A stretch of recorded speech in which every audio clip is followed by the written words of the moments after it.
একাদশ শ্রেণীতে ভর্তির প্রথম ধাপের প্রকাশিত ফলে ৪৮,০০০ শিক্ষার্থী কলেজে ভর্তির সুযোগ পায়নি। এদের মধ্যে রয়েছেন জিপিএ ৫ পাওয়া প্রায় ৮,৫০০ শিক্ষার্থী।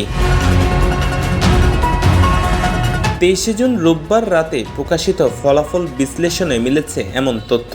বিশ্লেষণে দেখা গেছে মাধ্যমিকের গণ্ডি পেরোনো ১৩,৩৫,০০০-এরও বেশি শিক্ষার্থী একাদশে ভর্তি হতে অনলাইনে আবেদন করেন ২৬শে মে থেকে ১৩ জুন পর্যন্ত।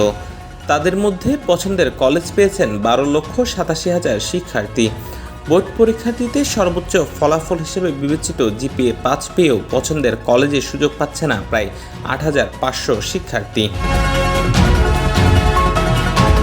তবে প্রথম ধাপের পর ৩০ জুন ও ৯ থেকে ১০ জুলাই শুরু হবে একাদশে ভর্তির দ্বিতীয় ও তৃতীয় ধাপের আবেদন প্রক্রিয়া, যেখানে অংশ নিতে পারবে প্রথম ধাপে নির্ধারিত কলেজে সুযোগ না পাওয়া শিক্ষার্থীরাও।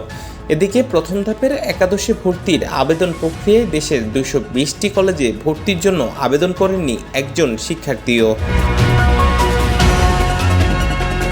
Desk news, CBN TV, USA।